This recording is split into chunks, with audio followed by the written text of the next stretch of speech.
Hey out there, my name is Chris, and I'm an ex-Evangelical Worship Pastor. Whew, it's been a long time since I did one of these videos, and I'm so happy and so excited to do this one.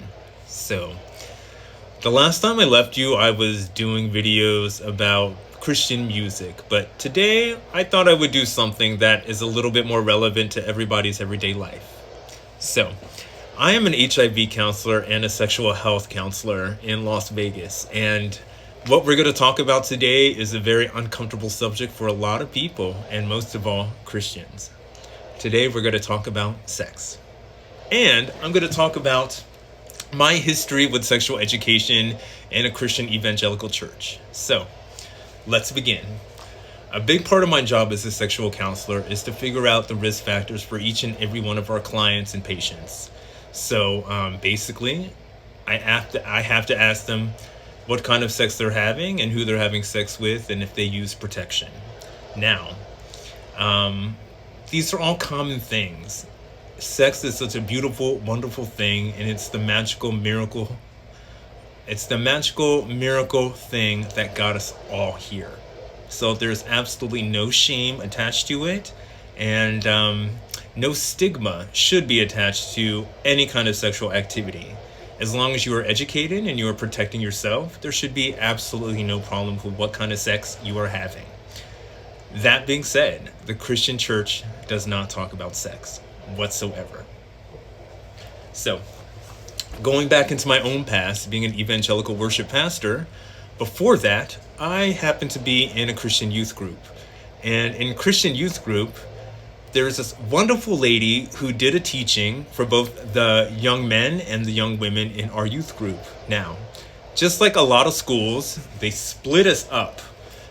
Girls in one class and guys in the other, and they hit us with their spiel of safe sex. Now, because I was an evangelical Christian as a teenager, I didn't attend my health class, sexual ed class, because I was so Christian. I didn't want to be polluted with the education of the world or the secular world. But this didn't do me any favors when I later became a sexually active adult. Keep in mind, sexual education in the United States is not great. A lot of my clients that walk through that door, I asked them if they had a sexual health class. I asked them if they learned anything in their sexual health class beyond reproduction.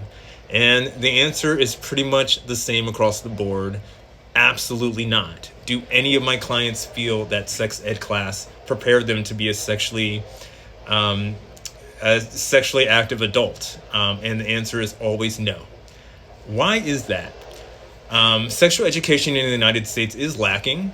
A lot of teachers' hands are tied. They're afraid of what they can say and what they can't say. A lot of people have religious preoccupations. So they're more or less saying they're pushing abstinence rather than telling people to use protection, telling them that there are STDs, STIs out there, and there are ways to protect themselves from them.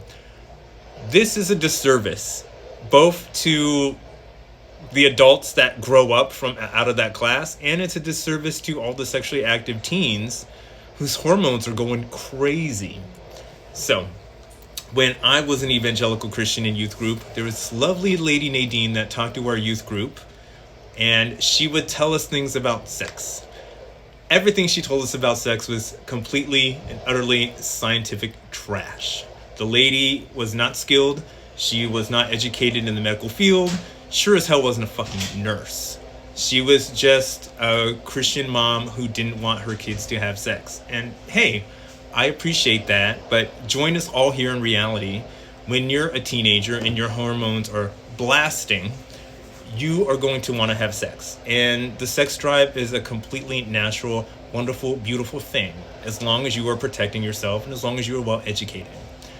She would say silly things like condoms can protect from pregnancy, which they can, but condoms don't protect from HIV. She would say insane things in this sexual health class in my church that HIV, that the cells of HIV are so tiny that they could pass through latex condoms. This was a ridiculous lie. a scary lie in order to scare kids into not having sex. Now, keep in mind, the kids in my youth group had fucking sex. There were several girls who got pregnant, most likely because their parents didn't have that uncomfortable talk. And plenty of the guys in my youth group were having sex with their girlfriends, and they were still going to youth group on Sundays and Wednesdays. So mission not accomplished, Nadine. Half of our youth group became pregnant, and the other half were banging out anyway. And the funny thing is, when it comes to sexual health, whether it be in a school or in a church, by all means, be honest. Be honest with the kids. In no way does teaching reproduction prepare anybody to be a sexually active adult. And let me tell you why. A big part of my job here is to talk about sex and to be a sexual health counselor. I ask people if they're using protection. I ask them if they know how sexually transmitted diseases are passed from one person to another. I tell them about prevention. I tell them about treatment. I tell them about the realities of being a sexually active adult. All the things that weren't taught to us as kids. Now, there's this wonderful documentary on Vice Television called Sexology, and I bring this up to my clients all the time. In the documentary, this guy travels the country, and he talks to all ages, all races, ages, what have you. And he asks them about their sexual education in the United States. Was your sexual education good? Did it prepare you to be a sexually active adult? And again, just like in my line of work, each and every one of them said the same thing. Absolutely not. Sexual education in the United States is trash. It doesn't prepare you. And we get it. We understand that hands are tied. Teachers are afraid to talk about sex.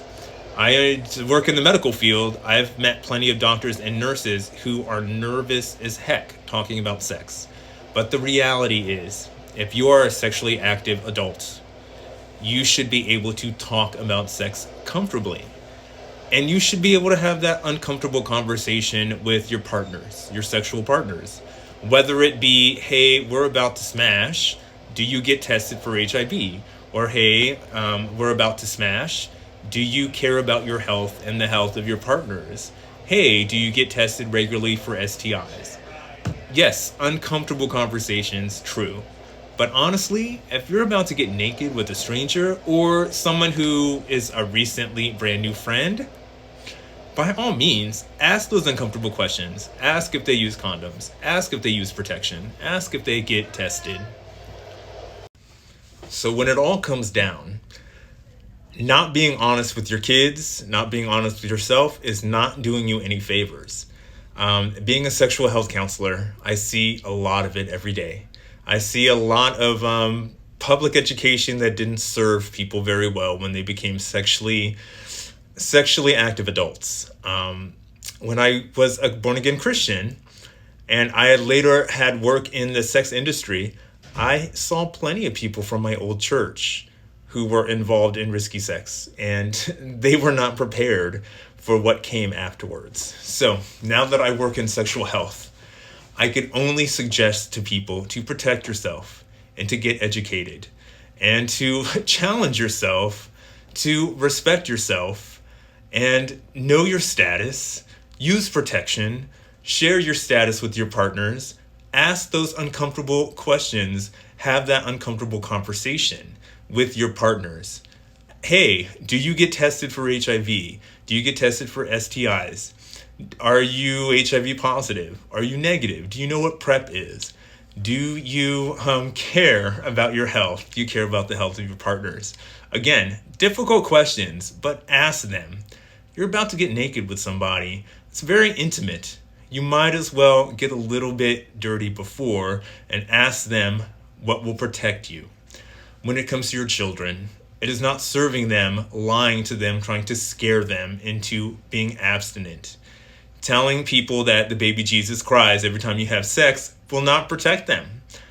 Honestly, be honest with your kids. Tell them that sex is enjoyable. Tell them that it is a beautiful, wonderful thing.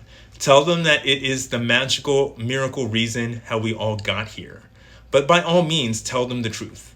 Tell them the truth that sex, although it can be enjoyable, there's baggage. and it can be dangerous. So if you're going to have sex, if you're going to be sexually active, protect yourself. Have that uncomfortable conversation with kids.